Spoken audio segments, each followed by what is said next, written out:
All right. Thank you, everybody, for stopping in today for a little Copic coloring or to learn a little bit more about Copic markers. My name is Michelle Houghton, and I've been working with Copic markers and actually teaching them for about, I have to think about how old my girls are, and then I can kind of backtrack from there, for about 15 years now. I was a high school art teacher before having children, and then have been working with Copic and teaching Copic for that amount of time. And I usually am teaching live all across the US and sometimes bump up into Canada a few times. But most recently, I've been teaching online, and then also was approached by Michaels and Copic to help do some tutorials here as well. So I'm going to give you a little tiny, like minuscule snippet about Copic markers, and then we will get coloring on our project today. So if you are new to the Copic world and you don't know anything about the markers, they are an alcohol-based marker. So most markers that we use as kids and even growing up are what are a water-based marker. And what that means is that the ink inside the marker is suspended in water. So like your Crayola markers, the Mr. Sketch markers, a lot of the, even the artistic markers like the Tombow and several of those brands are a water-based marker. Copic is an alcohol-based marker. So that ink, the colorant, is suspended in alcohol. And what that means for us as creators and crafters and artists is that we can blend the ink together like you would paint. So if you've ever worked with watercolor or acrylics and those colors can be mixed and blended together, alcohol-based markers can also do that. And so there's a little bit of a learning curve. If you've never worked with paint or if you've never worked with Copics, sometimes it takes a little practice to learn how to get those colors mixing together. Copic is, let's see, a couple other little things. They have 358 colors, so there's a bunch of colors out there. And then the markers themselves are refillable, and all of those little nibs that are on the markers are replaceable. So once you buy a marker, you never have to buy it again. You usually can replace the nibs, you can refill the ink, which is amazing. And then there's 4 different body styles. And what I mean by that is the shape that the marker comes in. There's 4 different styles. And one of the really cool things about Copic is that if you buy a marker that's marked with a B00, if you buy it in one style of the Copic markers, it's exactly the same color in all the other bodies or the other styles of markers. So once you have a B00, you're good to go. You don't need another one in a different shape. It's going to be the exact same color of ink, and you know it's going to be the same every time you buy a refill bottle of ink, every time you buy a different marker. So that is a really cool piece. Let's see, the only other thing or the other piece that comes with Copic that's a little bit unique to them is that it does have an airbrush system too that the markers literally plug into, and you can use with both the sketch and the original or the classic body. And my other camera is on do not disturb, but it is still deciding to be disturbed. Sorry about this, guys. A little technical. No, it's on do not disturb. Sorry, guys.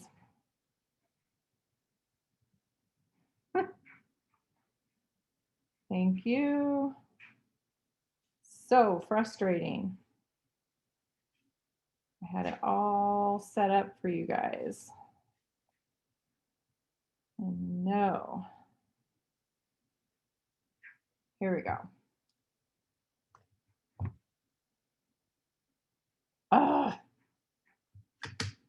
We've done this 2 times and had none of these issues, and now here we are. And my camera is not being nice. I'm just gonna pipe in here while you're. Please do. No, it's okay. I see a couple questions in the chat, and hello, this is Shannon's voice. Yeah, so I see someone that said, because they're alcohol based, do they have to be refilled often? And I would say no, because unless you don't snap the cap on all the way, there shouldn't be a reason for them to dry out that often.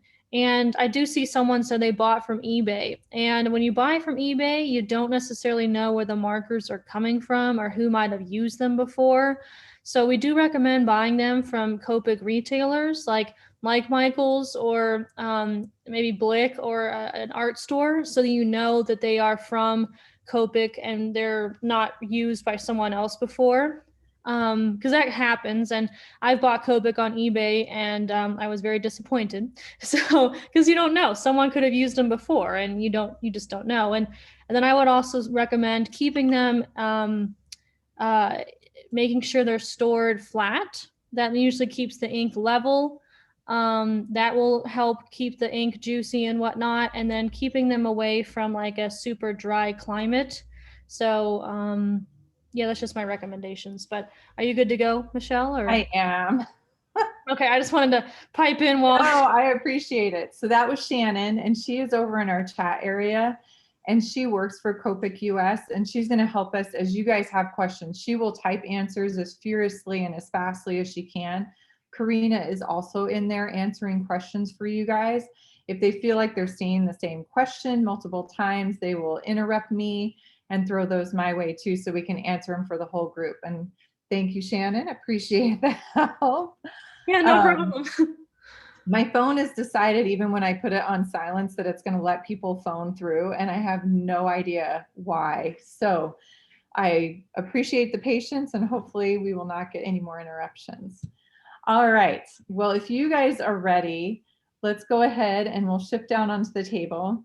What we're going to be doing today is 2 decorative envelopes. These are really popular right now. You'll see a lot of people doing envelope art so that the mail that they send is really fun and fabulous right when it comes out of that mailbox.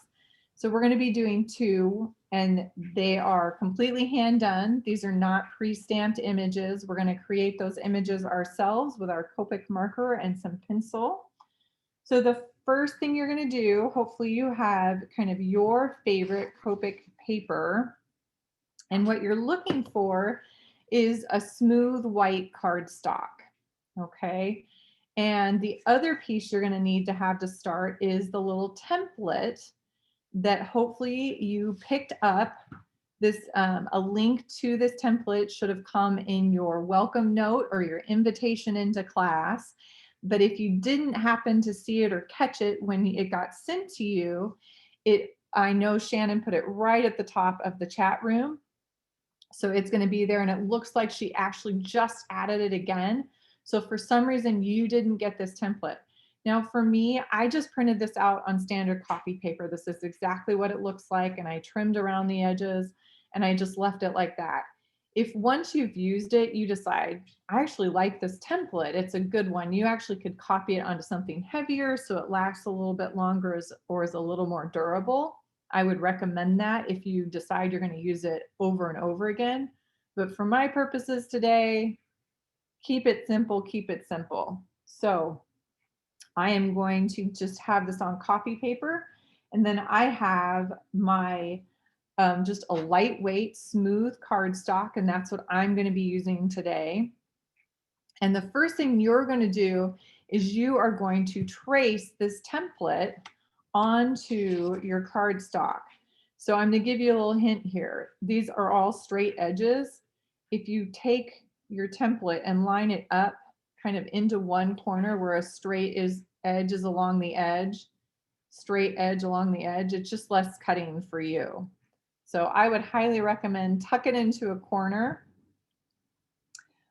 We actually had someone with a great suggestion. You could turn it into an SVG file, so then you can use one of your fancy cutters and do that regularly, and that would make it even easier. So I'm going to trace this, or you're going to trace this real lightly with pencil. And because it's only 2 sheets of paper for today, I'm going to actually cut them out together. I'm going to hold them really tightly and cut them together.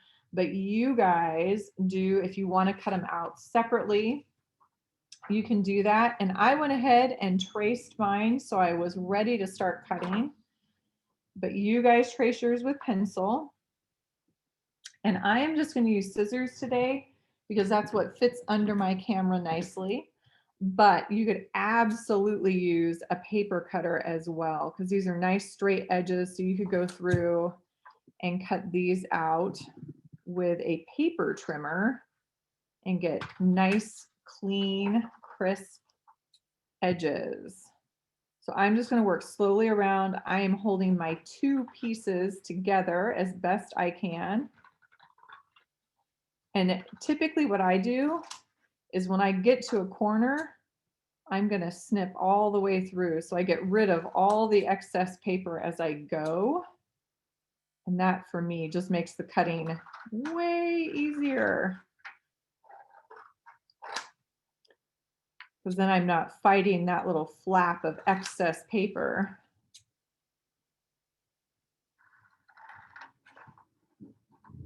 And a good pair of scissors makes all the difference.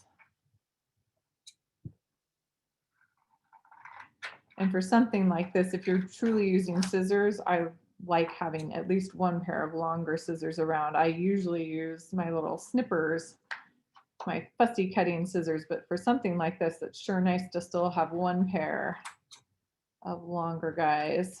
Get rid of all of this so it's out of our way.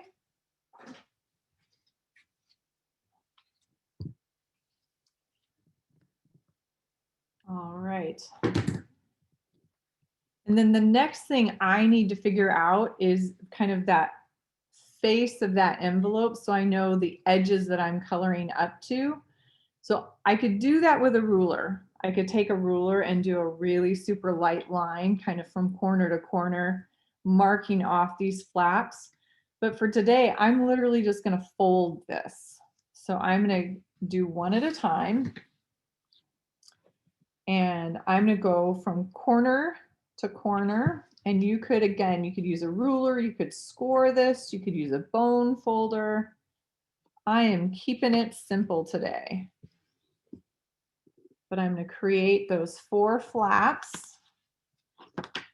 And it's going to give me the edges of my envelope front. And I'm going to need to do this with both of my envelopes.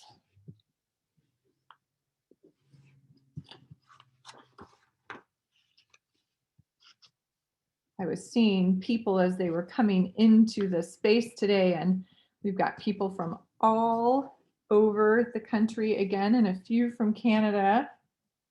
So we have all different time zones.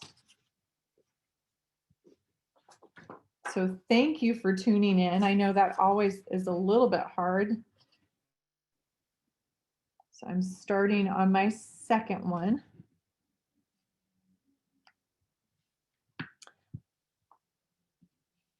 I always try to remind people I tend to work fairly quickly, especially when I start coloring. But you have to remember, this is what I do for a living. This is what I do all the time. So give yourself a little bit of grace. It might take you a little bit longer to do some of the things we're doing today. That's one of the major benefits of doing classes online, is because if they're recorded, like they are doing for us here at Michael's, you can always go back and watch that information again, which is super, super helpful.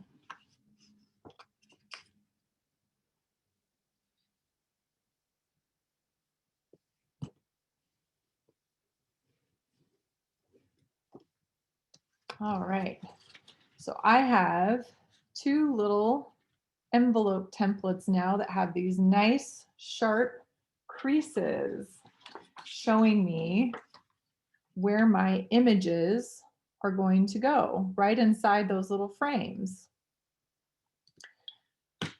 The last thing I'm going to do before I just start getting my markers out and getting coloring is I am going to give myself a little space in the center of each for the address. So instead of covering that entire area with Copic marker and then sticking a label on top of it, I'm actually going to leave myself kind of a little hole. So again, I cut out, this is truly a scrap out of the trash piece of cardstock, and it's 3.5 by 2 inches. And I'm pretty sure those were kind of in the list of supplies, but it's 3.5 by 2. And I rounded the corners just because I like the look of that. And then I'm gonna use a pencil really lightly. Now I'm gonna say this multiple times, but here's the first round of it. Any pencil line I put on the paper when I'm gonna do Copic, I'm gonna keep it super, super light, like just enough so I can see it. In this video, you're gonna see a darker pencil line, and that is just so you can see it on the other end of this video. So this is not the pressure I would normally use when creating this shape. I'm doing it darkly so you guys can see it. You're on your own. You're going to do it so light that you can like barely see that pencil line. It's just enough for you to see that shape. The reason for that, so I come over and get my second one on here, is that pencil, if I go over that pencil line with my Copic marker, it is kind of locked in on the page. Sometimes you can get it up a little bit, but for the most part, if I hit that pencil line with my Copic marker, it's going to be stuck there. I would rather not see my pencil line, so I'm going to avoid trying to avoid it with my Copic marker, but if I keep it super light, then I'm just not going to see it very much.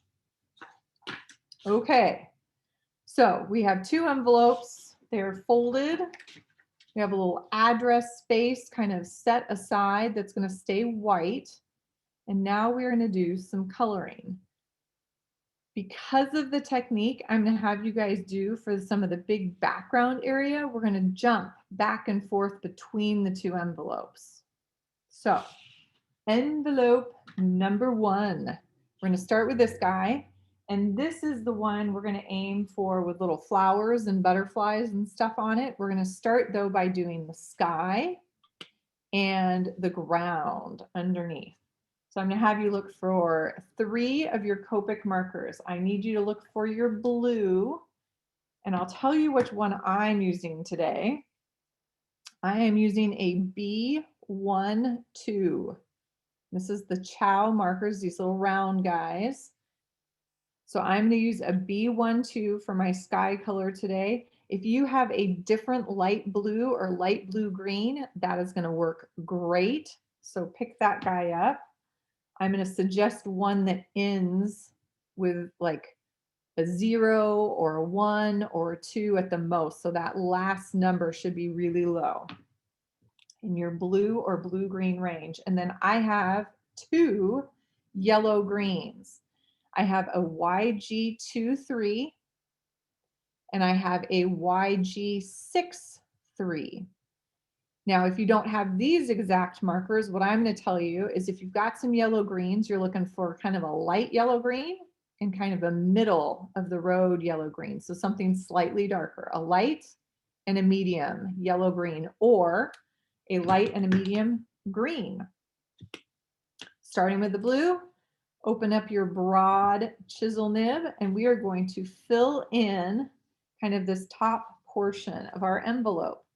Now I am going to go through, and I tend to work kind of in small circles, and I overlap my strokes. So each time I go past, it kind of thickens up the color. And if I go over each area at least 2 or 3 times, I'm going to get this nice, smooth color. And I can go up and down, but you can kind of see how it's a little streaky. If I go over it a second time and maybe a third time, I lose those streaks. Same concept with the little circles. So there's nothing magic about the little circles, except I feel like I can move fairly quickly using that stroke. And I feel like I hit those areas 3 or 4 times fairly quickly. So I'm going to go right up to that little address area, and I might bump into my pencil. It's okay. And if you kept yours really, really light, it definitely will be okay, because then you probably won't even see it. And some people will ask, does that pencil line hurt your Copic markers? It does not. It can stain your marker a little bit if you have a really, really light colored marker.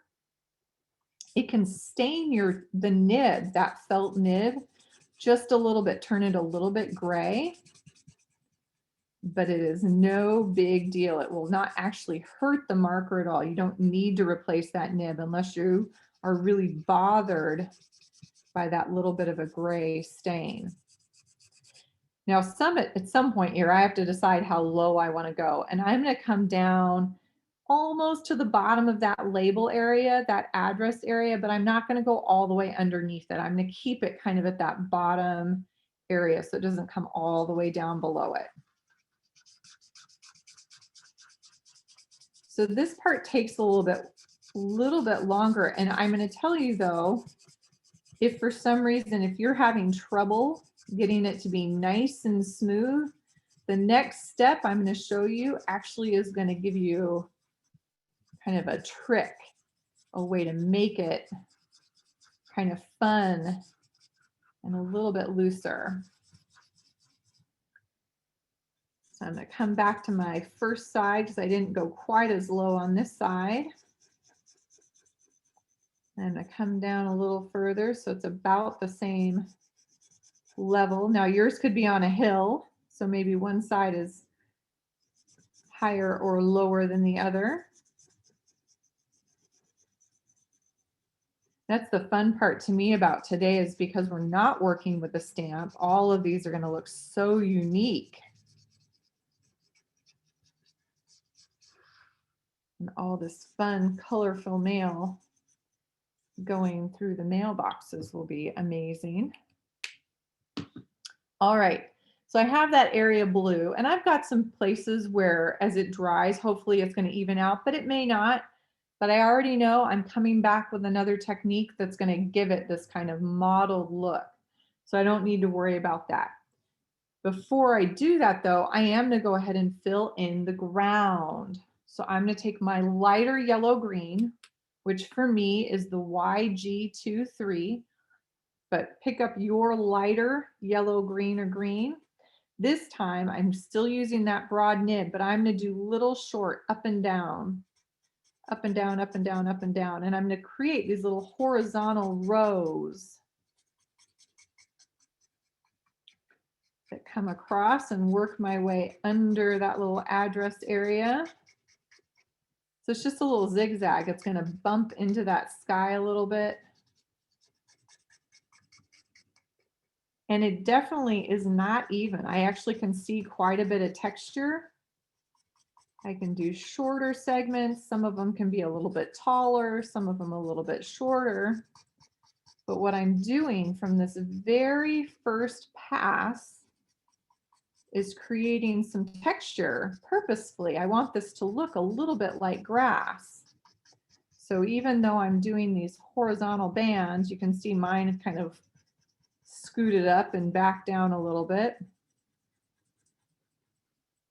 Because even if it's mowed grass, the lines typically aren't exact, but this will give us a little bit of that loose, grassy texture right from the get-go. Coming all the way down to my fold. And because I'm not worried about this being even, it goes fairly quickly. So I know I can see on mine already, and hopefully you can see on yours if you're coloring along today. There's this really distinct kind of texture and pattern already happening for my grass. I'm going to set that marker down, and I'm going to grab my darker yellow green. And my darker yellow green is a YG63. So the value is the same, but that first number, that 6, tells me that there's a little more gray in it. So even though it's about the same value, I know it's going to be a little bit darker in color because of that gray that's been added in. So this time I'm going to open the brush nib, which is that softer, longer nib, and I'm going to do funny little up and downs, little short patches of them. So I might have a little here, and then I might skip a spot, and maybe I have a couple that jump up onto the address area. So I'm going to do small little clumps, and some of them might only have 2 or 3 little notches in them. And some can be tall and skinny, but I'm adding in more detail and more texture on that grass. And it does not need to go along with the darks and lights that are already on the page. Some of them will start off the edge. Some of them will start right smack dab in the middle. My goal though is that they're kind of random. I might have 2 really, really close together, or one that's really, really long and goes way across the page. And then another one that's only 2 or 3 little blades.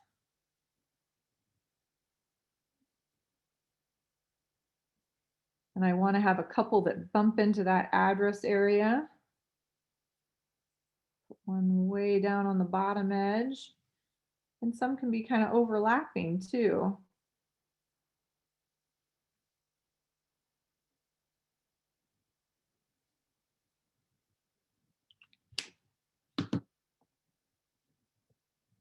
So the next thing you're going to do when you get to this point, so I've got my sky filled in, I've got my ground kind of filled in with a layer of texture. This is the first time I'm going to have you guys kind of sit back and take a look at your own envelope.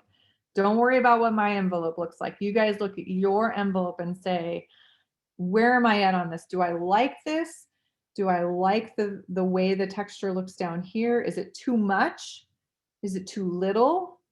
So if it's too much and you're like, oh my gosh, all I can see is these little zebra stripes I created with my darker marker.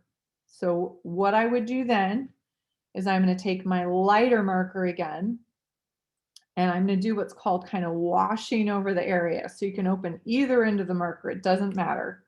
I'm going to open the chisel nib again, or the broad, medium broad, and I'm literally going to do kind of one pass. And I'm going to use a little bit broader stroke. I'm going to still go up and down, but notice I'm going just truly kind of hitting each area one time with that marker. And what that does, and hopefully you can see it a little bit on the camera, I can definitely see it on my table, is it softens the edges of all of those darker strokes. The other thing is it also evens out the texture that I'd laid down with that first layer with my lighter marker. So it kind of softens the entire look of that. Now, if you didn't have enough texture, that's easy. Bring that dark marker back over and add more. That's a piece of cake. So either way, but at this stage, this is one of these ones that you guys need to make that choice for yourself. This is that artistic decision that you get to make. So I've got some grass, I've got this sky, but say maybe you struggled. Remember, I've done this a bazillion times. Maybe you struggled getting that nice, smooth blue sky. I want to show you an option that's really fun and easy to make it look like you purposefully kind of made it uneven. So for this, and this is the other thing I kind of had on our supply list today, you need a really fancy tool. You need a cotton ball. We all have those. And then you need a small spray bottle. Now you can buy these specifically for crafting, and there's a couple at Michael's in their crafting department. And there's a couple just generic ones too that you can buy in really inexpensive ways, but you need a small spray bottle. And what I have inside the spray bottle is actually the refill of the Copic Colorless blender. And you can get that in 2 ways. I'm going to show you both so you guys know what they look like. These are what you would refill the Copic markers with, and that one, the marker that literally has the 0 and it's the alcohol solution, That's what this is. So I can buy this in a refill, and I've literally taken this alcohol, the Colorless blender solution, and I've put a tiny, tiny bit in the bottom of my mister. So it comes in the standard refill size, and then it also comes in the ginormous big size. And you can get it either way, exactly the same stuff. I tend to buy it in the big bottle because I use it so often, but the goal is to get it into one of these little tiny spray bottles. Now, I only put about maybe a half inch in the bottom of my bottle because I know this will probably start evaporating if I leave it in here, and I don't want to waste it. So I only put just as much as I need. And what I'm going to do is I'm going to spray this onto my cotton ball. So if I'm going to do this on my desk, I need to move my artwork, or you can spray off to the side, but don't spray right on top of your artwork. You're going to get a mess. You're going to be upset with yourself. So I'm going to do 2 or 3 little spritzes on my cotton ball. And my rule that I always tell people is if I can squeeze that cotton ball and the fluid like drips out, you have too much. You just want it damp. And then right on top of my sky, I'm going to literally hold that down for 2 or 3 seconds and lift it up. Hold it down 2 or 3 seconds, lift it up. 1, 2, 3. 1, 2, 3.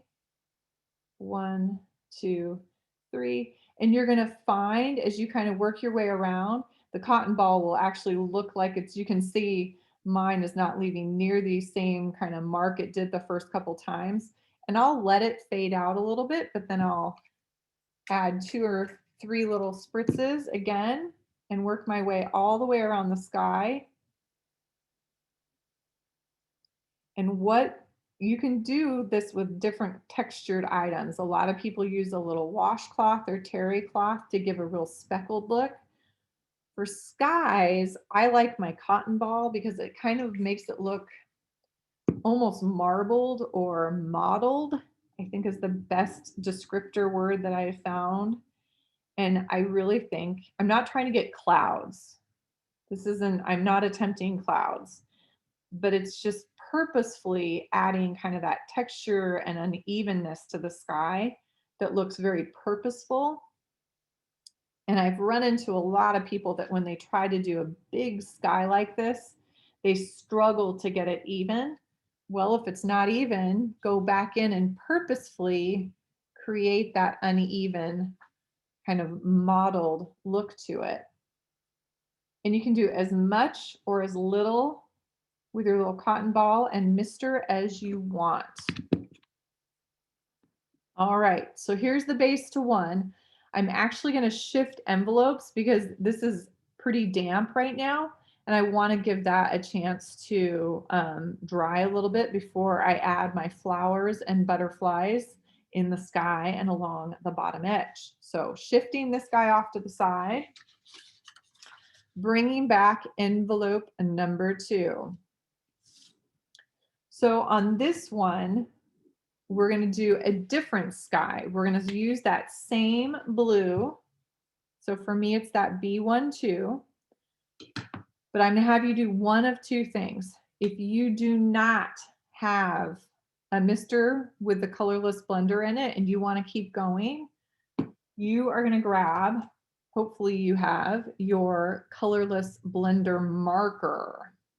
Okay. If this is what you have, as I am misting my page, you're going to take that marker and you're going to fill in the sky area with your colorless blender. And that's going to take a few seconds, but go ahead and start giving that a good wash. Soak it as best you can. If you have a mister, I am literally, and I'm going to have to turn this a little bit, so I'm sorry, because I have to keep my little mister pretty upright, but I'm literally going to come through and I'm going to mist right onto the paper. So I'm getting this whole area damp with my colorless blender solution. Now, what's going to happen, I'm going to open up the chisel nib or the medium broad, and now I'm going to come in. It's going to be considerably lighter and it's wet. And that's one of the benefits of using the mister instead of using the marker, is it really gets that area wet. And that was my goal. So it's going to look lighter, but it's also going to kind of pull that ink across the page. If you've ever worked with watercolor, this is very, very similar to working wet on wet, where you would wet an area first, and then as soon as that paint touches down, it kind of moves a little bit. Now, it doesn't do as much with Copic marker as it does with watercolor. It's much more effective with watercolor, but it's a similar effect. You're going to notice this color is not near as dark. It's not near as intense because we've added more alcohol. Now, as I get over to this, my right-hand side, I'm going to leave a real angular, because I'm going to have some mountains that come in on this side. So on your right-hand side, as you work over there, now if you went over that, it's okay, but I'm going to leave this nice, distinct, kind of wiggly diagonal on that side. I'm going to go back lightly and kind of hit some areas that aren't quite as smooth. It's all still really wet.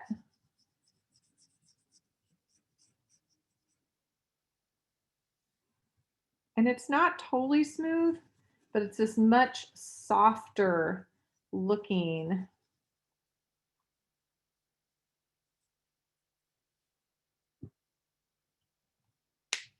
color than our first one. It's not as intense.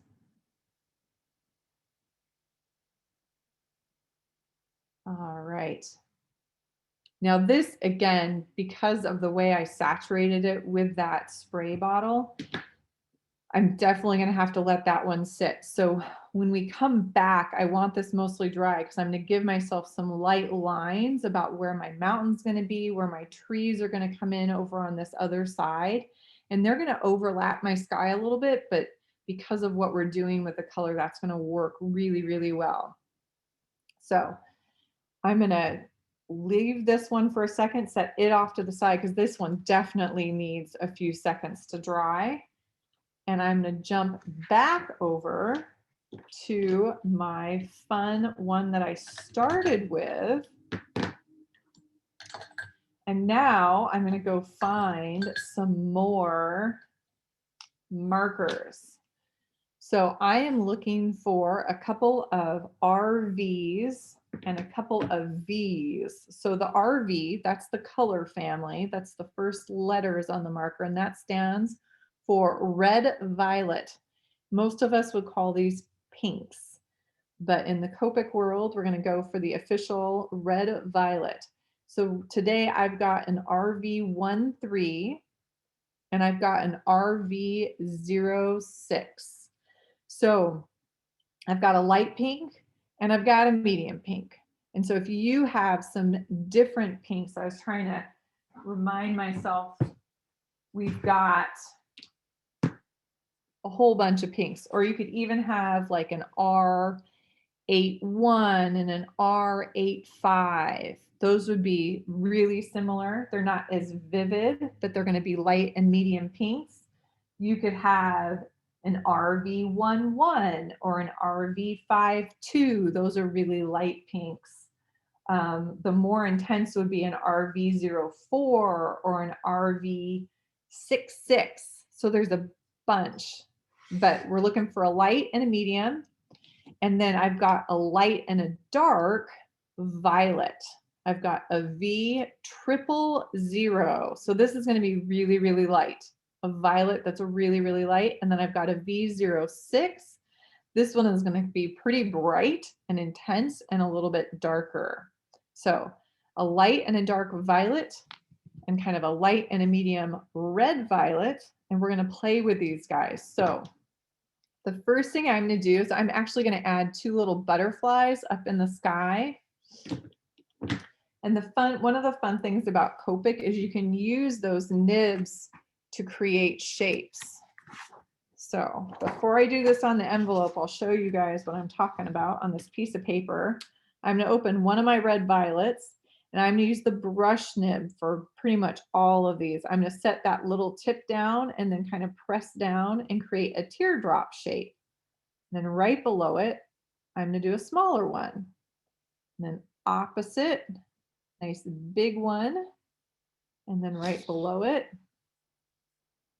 a smaller one. And suddenly I have a butterfly. So I'm going to do 2 little butterflies, and I can use a combination of pinks or I can use a combination of violets, but I'm going to put 2 of them kind of up in this left-hand corner. For me, I know I'm going to put a stamp over here probably. I can put the return address on the back of the envelope.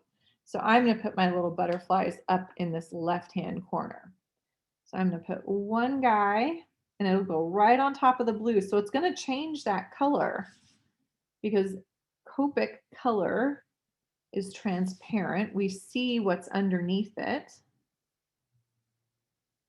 So I've got one little butterfly, and then I'm going to use my darker violet, and I'm going to add a second little butterfly. This guy's going a different direction.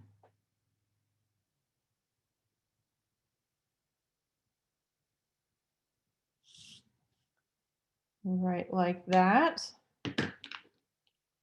Now you could add as many as you want.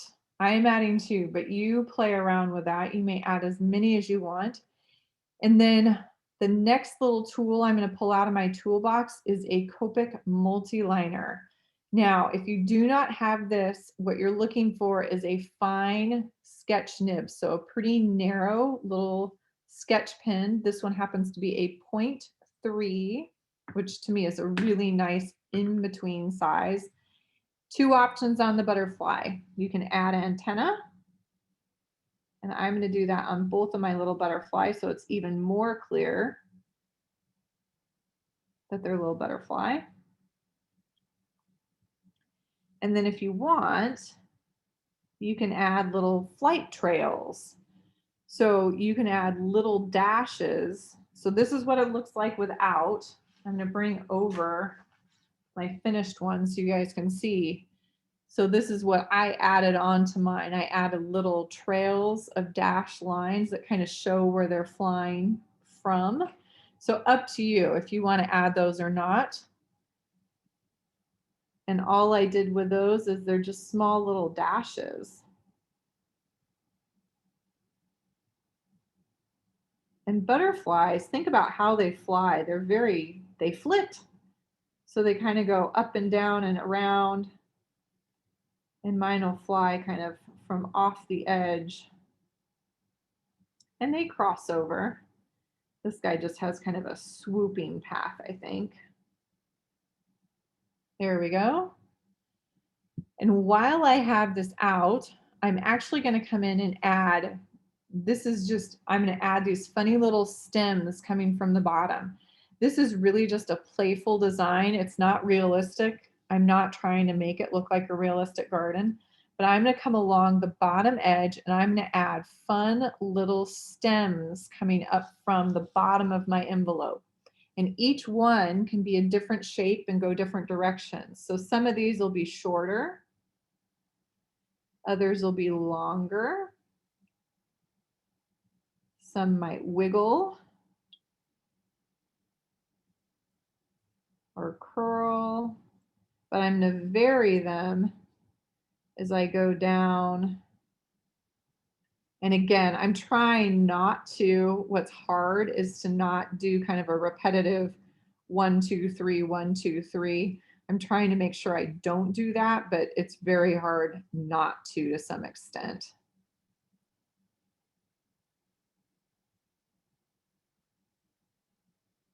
The tall one back here at the end. So I've got this little row of stems. And then the fun part is I'm going to put little flowers kind of on the top of each of those, and some of them then will get leaves as well. So again, I'm going to use the tips or the brush nib on each of my RVs and my V's and create these little flowers. So let's see, this first one, I'm going to use, and I'm going to do that teardrop shape again, kind of pointed at the top of my stem. I'm going to do 3 of them. I'm going to go 1, 2, 3. And then I'm going to take my light RV and I'm going to put a little row of dots right underneath. And that's it. So I'm just going to do, I'm going to go down the row and I'm going to create a fun little group of flowers. So there's one. I'm going to stay with this RV that I have. So this one is my RV13. And this time I'm going to do a whole ring of dots all the way around. And I'm going to take my second RV, which is my RV06. It's the brighter one. I'm going to put a big dot right in the center of that. I might even get that a little bit bigger. So it has this really bright dot right down the center. Michelle, Yeah, I just have a quick question. of course. Can you repeat which red violets and violets you're using right now? Absolutely. So the red violets, I've got an RV13. That's my lighter one. And then the darker of the two is actually an RV06. RV13 and RV06. And then the violets, the really light one, is a V000 and a V06. Okay, And awesome. then, yeah, and I'm truly just jumping in between them. So if someone had actually used like their light violet on this instead, it's not going to look that much different. I'm just trying to show everybody a bunch of different shapes as much as anything. So this is an easy part. Just kind of keep switching them around and playing with them a little bit. All right. So flower number 3, I'm going to do more like a daisy. So I'm going to take, let's see, I'm going to take my darker, because I had that one last. I'll take that RV06 and I'm going to try to kind of pinwheel all the way around.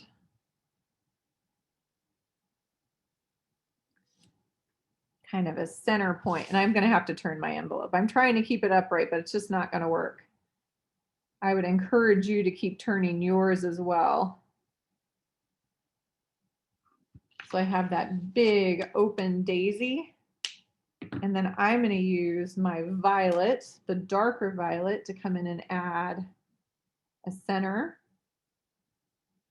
And then let's see, I could do a little tiny cluster of dots. Or even a bigger, maybe it's more like a, this would be pretty, more like a little lilac, even though we know those happen on bushes, but we could make it look more like a lilac. So that was my darker violet again. And I could come in with my lighter violet and add a few more to add kind of that cone shape blossom. And then let's see, bring my lighter pink over. I'm trying to remember some of my other ones that were really fun. Oh, this one's fun. I'm going to put 2 big petals.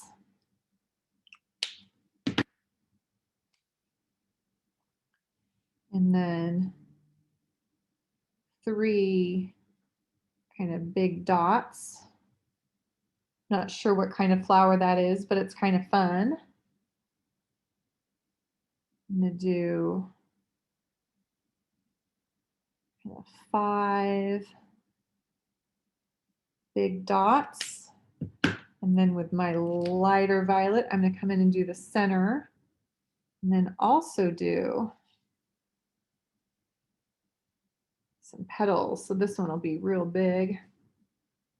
And that lighter violet, it's going to show on that green, but I might have to go back and hit it kind of a second time, because what'll happen is it'll actually push that green out of the way a little bit. You can see how it pushed it to the edge.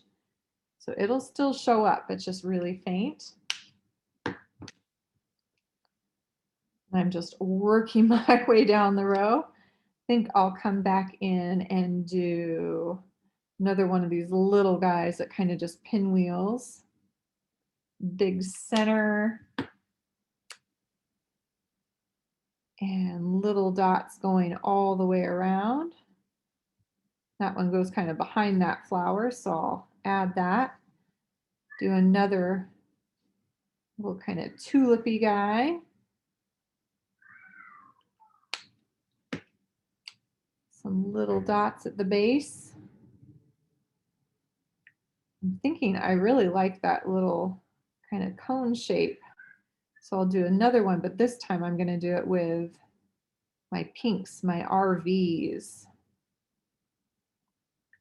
It's fun when I do this a second or third time because I always figure out a different way to do it. And I'm going to add a couple little dots with one of my violets in there.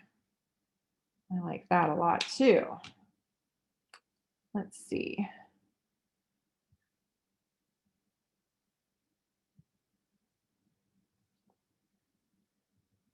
I'm just working my way down. I've only got a couple left.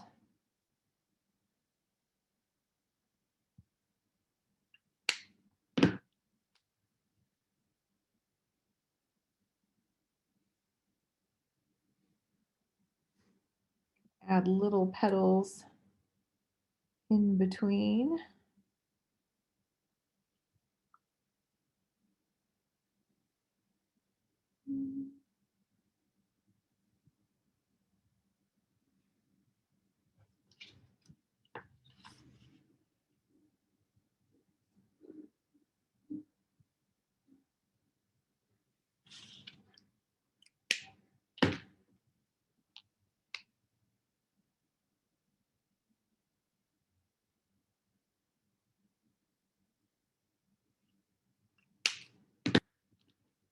All right.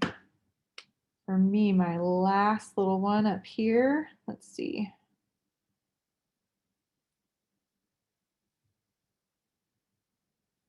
Kind of connect those all together.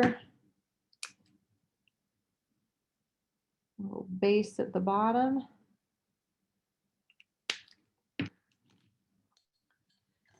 So I have all these little flowers running across the bottom, and then I'm going to give you one last step, and then this envelope front is done. And that's actually going to go back to your darker yellow green. So for me, this is that YG63. And I'm going to go through and I'm going to add a few leaves. I don't need to have leaves on every stem, but I'm going to open up that brush nib again, and some of these little flowers are going to have little tiny leaves that kind of run up the length. Some of these flowers are going to have really big leaves, and this one is going to have giant leaves. So I'm going to create that teardrop shape, and then I'm literally going to go in the opposite direction and connect the round portion of that teardrop shape together. So it's going to create these long leaves, just using the shape of, and some of them can be pointed out. So I'll have those again. I like those. Those are kind of fun. This one's only going to have a couple little ones.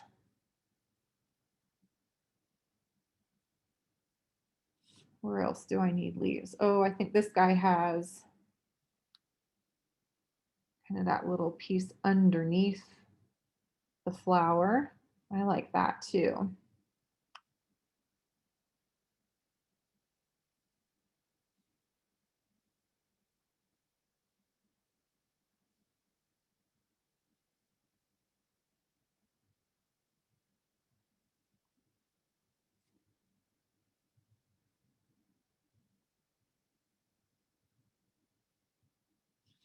So I've gone along and I've added leaves to some. Don't have to have them on all of my little flowers, but this envelope is ready to go. So when I'm ready to send this to a friend, what happens is that big flap folds in, and I usually add, trying to remember, it actually works better to do the small side flaps in first, and this is written actually on your template. I would fold the side flaps in, put a little adhesive, attach that big flap, card goes in, and then you can use like a washi tape or fun decorative tape to seal that up. You can always use your regular adhesive on that too. But there is envelope number 1. All right, envelope number 2. I'm gonna grab my pencil. And again, this is my repeat of this information, really super lightly. Light, light, light, as light as you can make your pencil. Mine is not gonna look light. I'm doing it dark so you can see. And I'm gonna come over from this side and kind of run along that edge I created. And it's come down a little further. And then on this side, I'm gonna create some trees. So I'm using kind of that traditional kind of evergreen or pine tree shape. They're gonna start up and they're gonna kind of work their way, and they don't need to be real specific. I'm making mine a little bit darker than I normally would so you guys can see them. And I'm gonna do a row of them. So I'm gonna have at least 2 or 3, and then I'm gonna have another one that kind of comes right up and barely touches or comes into that little address area and goes outward. And I'm gonna have one last one that tucks in between these two.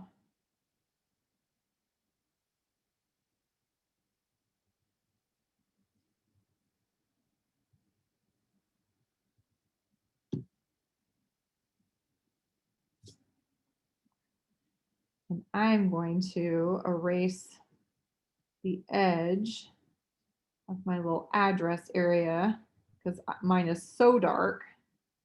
I don't want it to overwhelm that. And you could do your trees a different shape. That's completely up to you. They could be more of a flowering cherry tree or something. So I've got one little spot that I did not get with sky. So what I am going to do with that one is I'm going to come in with my colorless blender. Because it's so small,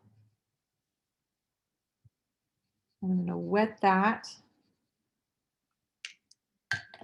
And I'm going to very, very lightly wash over that area now too. That one little peak right underneath. There we go.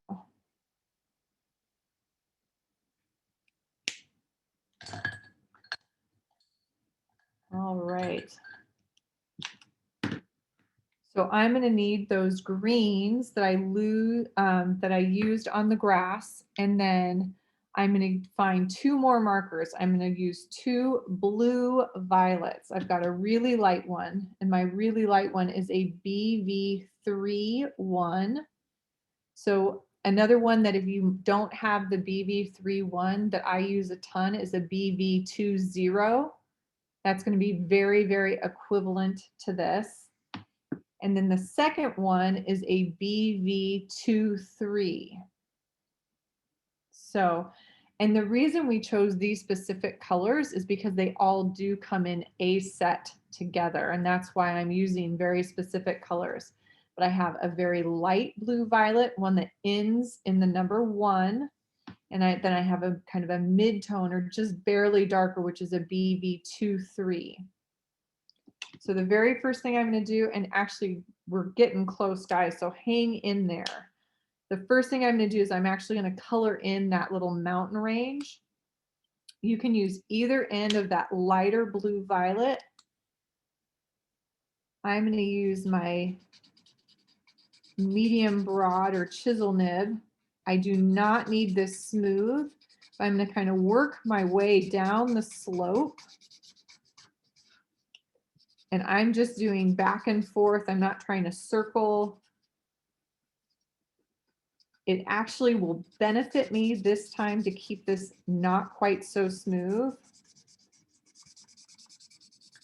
And I'm sorry about the camera wiggling a little bit here.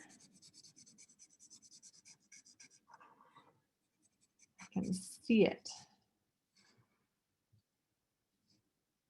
And then right away, while this is still wet, I'm going to do two things. I'm going to grab my darker BV23, and this time I'm going to open my brush nib and I'm going to add some of those rock faces that we see on a mountain. So I'm going to come in and add kind of ins and outs, so it's kind of a zigzaggy scribble. And some of them will start from the top. I might have a little ledge that comes in and works across the face of the mountain. Maybe some of them connect up.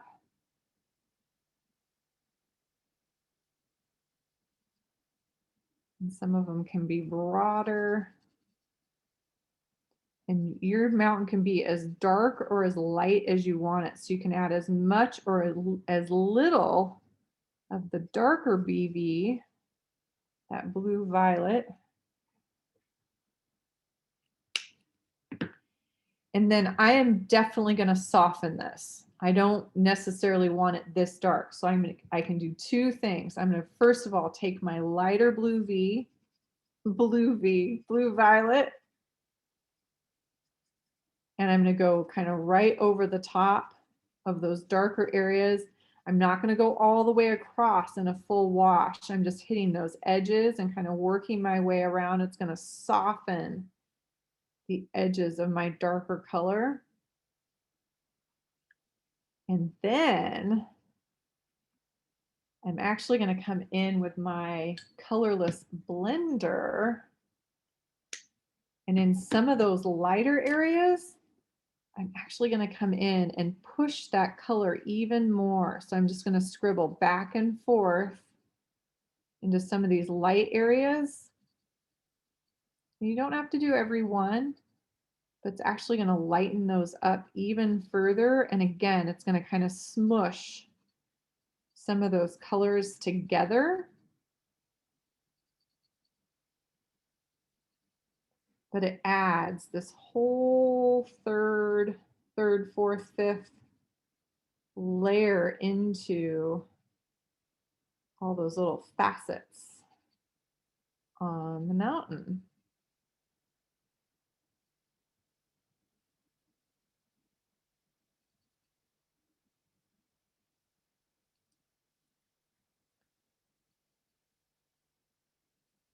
And to me, again, this is one of those cool ones that every single time I do this, mine looks completely different. This one ended up a little bit darker than some of my others. And I'm looking on my laptop and it looks even darker on the screen than what it looks in front of me right now on my table. So it looks really, really dark. But this one looks completely different. My first one I did has kind of two mountain pieces to it, and it has much more distinct kind of valleys and stuff. So every time I do this, it looks different. The trees. Now, the greens that I had you guys bring are these bright yellow greens, and I'm going to use the exact same greens, but they're much more yellow green than an actual evergreen is. So I'm going to use other markers that I already have out on my table. I'm going to use that light blue violet.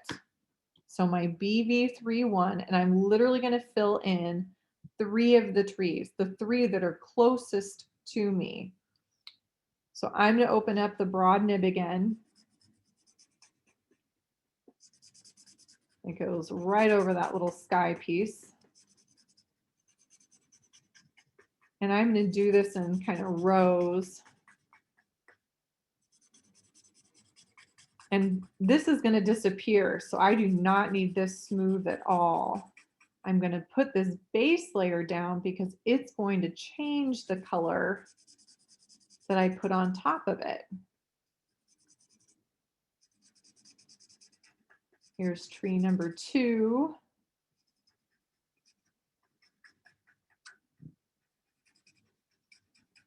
And then I'm going to skip this guy because he's all the way to the back. He's the furthest back. So I'll do him a little bit differently.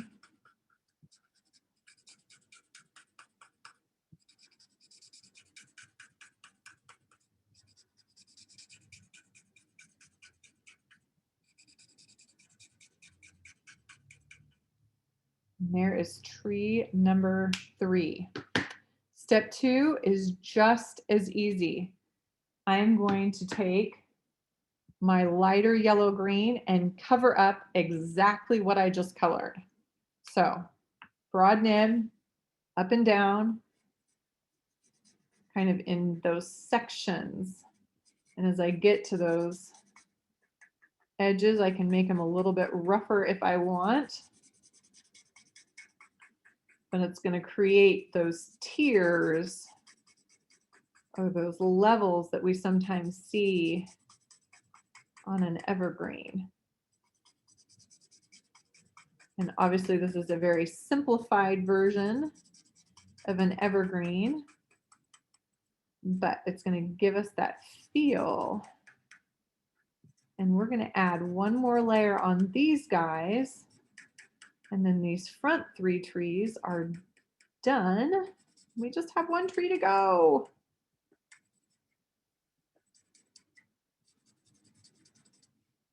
Shannon, do we have any questions we need answered? I'm just looking at the chat here. I'm not seeing any questions that All right.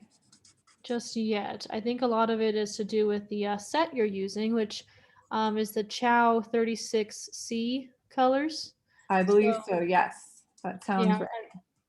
yeah, I've just been sharing that in the chat, and people are wanting to know what colors you're using. So Yes. And some of it, Shannon, and I would tell anybody this, you can absolutely buy it in a set, and it's an easy way to tell people which ones to get for you is to get this kind of complete set. But you can also buy them individually, so you don't have to buy a set. So either way works great. So this next one is that darker YG63 brush nib. And just like we did on the grass, now I'm going to come in and I'm going to try to add just that little bit of detail. And you're going to notice I'm going to do longer strokes kind of always to this left-hand edge. And as it works its way across, they're going to kind of get fewer and fewer. And it doesn't have to be in like specific rows, but I tend on a tree to do it a little bit more in that kind of tiered layer, but I like coming back up and adding a few more here and there.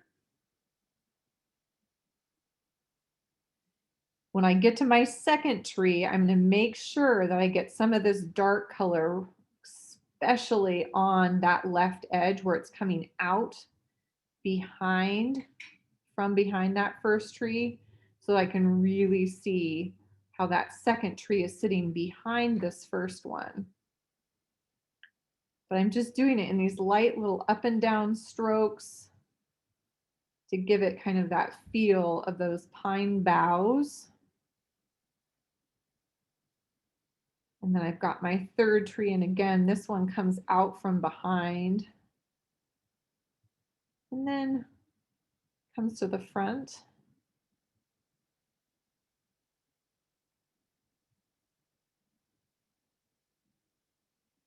But on all 3 of them, I've got heavier, darker over to that kind of right-hand side, and then it gets lighter as it comes across to the right hand. I think I said that correctly. I'm always a little off on my directions. So heavier to my left, lighter to the right. It doesn't matter which side, but if you do it consistently throughout your artwork, it's going to be visually more appealing. So the consistency of keeping your darks to kind of one edge is going to help. Darken up a few of those by adding a second layer of ink. And this was pretty wet, so my lines are already a little soft, so I'm pretty happy with that right there. Now this guy is sitting way to the back. He's behind the other one. So I'm actually going to start, instead of my BB31, I'm going to come in with that BB23, and you can use either end. Again, this time I think I'll use my brush nib because sometimes I can get into my details a little bit better with that. And again, I don't need this to be even, but I am going to fill it in. This is that BV23.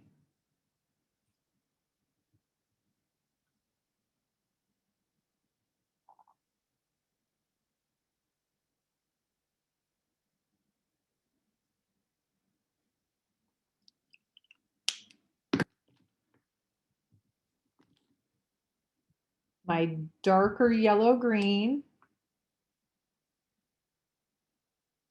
Just like same steps, but I'm using the two darker colors.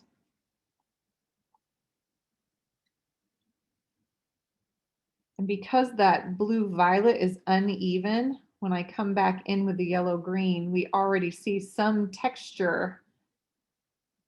But right away, can you see how this pushes this back behind the other trees? It kind of sits back behind them. So for this guy, you can let it sit and dry just a little bit, but what I would do to get a little bit more of the texture like we have on this front ones is I would use the darker blue violet and the darker yellow green a second time, because when I build up those layers of ink, they'll actually get darker. So I can come back in with that blue violet and way down or darken up that right edge and where it goes kind of deep into that in between the trees. And I can do the same thing with my yellow green if I want, but I'm pretty content. I've got those layers kind of showing. And this is my envelope number 2. So I would fold in, attach, and then when I'm ready, you can seal that up. And I've got 2 very bright and bold envelopes that can go through the mail. So this is just an example. You guys could use stamps. You can just do all sorts of fun, really cool stuff, but it's a fun way to send a smile through the mail, which everyone could use these days.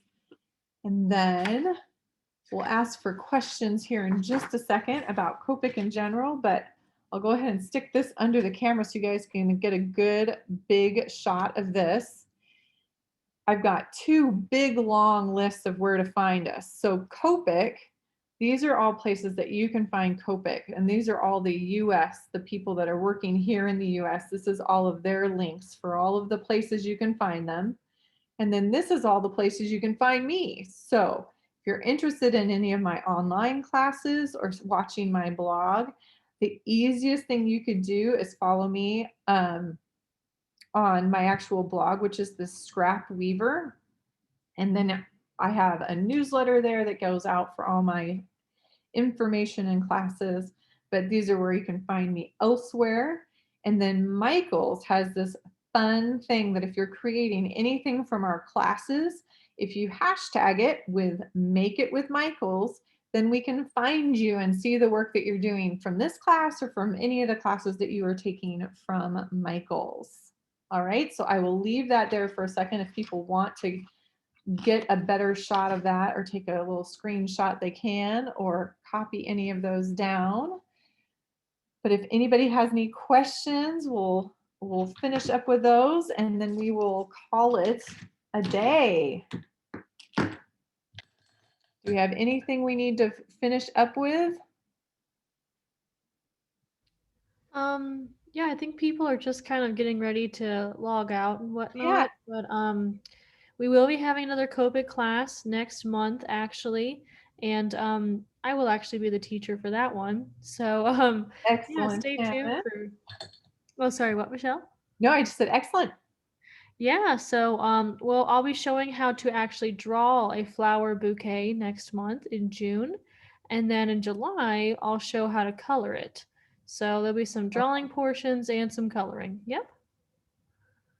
Very cool. Yeah. All And right. yeah, everybody loves you, Michelle. So great class. Well, I appreciate it. You guys, thank you so much for coming today. I know Michael's appreciates it, Copic does, and I do as well. Love to teach. So thanks for stopping in today. You guys have an amazing day. Yes, thank you, Michelle.